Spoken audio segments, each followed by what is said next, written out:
கர்த்தருடைய நாமத்துக்கு ஸ்தோத்திரம் உண்டாவதாக. இன்னைக்கு மத்திய சுவிசேஷத்தில் சொல்லப்பட்டு இருக்கிறது. அதில் 5ஆம் அதிகாரத்தில் 28 வசனத்தில் சொல்லப்பட்டு இருக்கிறது, நான் உங்களுக்கு சொல்லுகிறேன், ஒரு ஸ்திரீயை இச்சையோடு பார்க்கிற எவனும் தன் இருதயத்திலே அவளோடு விபச்சாரம் செய்தாயிற்று அப்படின்னு சொல்லப்பட்டு இருக்கிறது. ஒரு ஆணோ ஒரு பெண்ணோ ஒருத்தரை இச்சையோடு பார்த்தாலே, அதாவது விபச்சாரம் செய்தால் தான் அது வேசித்தனம் அப்படின்னு அர்த்தம் இல்லை.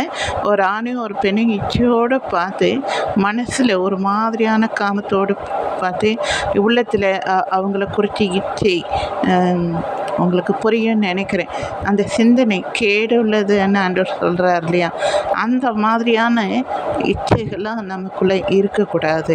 நாம் நம்மளுடைய கண்ணு கூட என்ன செய்யணும், பரிசுத்தமாய் காணப்படணும். இருதயத்தின் சிந்தனை பரிசுத்தமாய் காணப்படணும். விபச்சாரத்தில் விடுதலை போய் விபச்சாரம் செய்தால் தான், ஒரு ஆணோடு விபச்சாரம் செய்தால் தான் விபச்சாரம், ஒரு பெண்ணோடு விபச்சாரம் செய்தால் தான் விபச்சாரம் என்று இல்லை.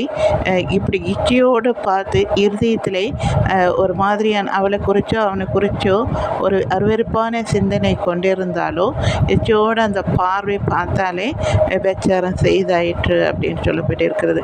அப்போது நாம் எவ்வளோ பரிசுத்தமாக இருக்கணும்னு பாருங்கள். ஆண்டவருடைய ராஜ்யத்துக்கு பிரவேசிக்கணும்னா நாம் கண்ணில் இருந்து நம்ம உடம்புல ஒரு அவயங்களும் அவருக்குள்ளே நாம் பரிசுத்தமாய் காணப்படணும்.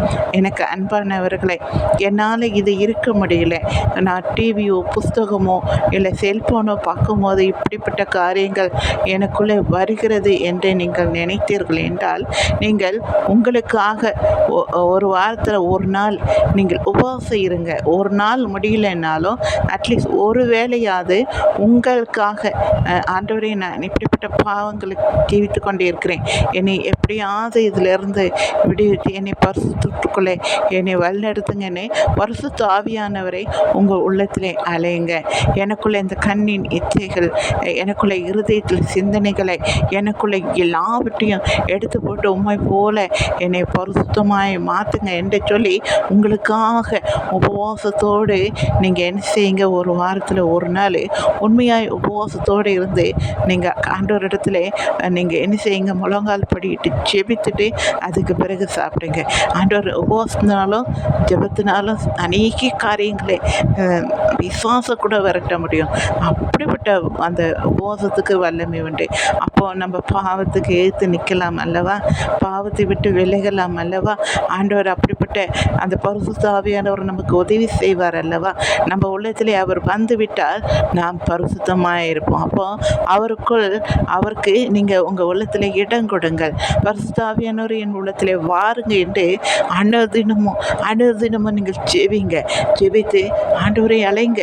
ஆண்டவர் உங்களை உள்ளத்திலே வாசம் பண்ணுவார். அப்போ உங்களுக்குள்ளே இருக்கிற அசுத்தமான காரியங்கள் எல்லாம் வெளியே போகும்.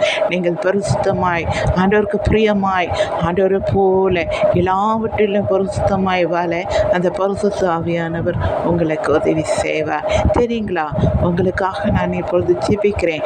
எங்களை நேசித்து வழிநடத்துகிற எங்கள் அன்பு தகப்பனே, அப்பா, யாரெல்லாம் இந்த அசுத்துக்களை இச்சையிலே விழுந்து கிடக்கிறார்களோ அப்பா, அவர்கள் எல்லாம் முழங்கால் படியிட்டு இந்த நேரத்தில் பாவ உணர்வை பெற்று இந்த இடத்துல கண்ணீரோடு ஆண்டவரே என்னுடைய பாவங்களை மன்னிங்க என்று சொல்லி மன்னிப்பு கேட்கிறார்களோ, பரிசுத்த ஆவியானவர் உள்ளத்திலே கூப்பிடுகிறார்களோ அப்பா, அவர்களை எல்லாம் ஆண்டவரை நேர் பரிசுத்தப்படுத்தும். பரிசுத்த ஆவியானவர் அவர் உள்ளத்திலே வாருங்க, அவர் உள்ளத்திலே தாங்கி அவர்களை பரிசுத்தப்படுத்துங்க. எல்லாவது இச்சைக்கும் விலைக்கு காத்துக்கொள்ளுங்க. இயேசு மூலமாக கேளும் பிதாவே, ஆமென். தேங்க்யூ.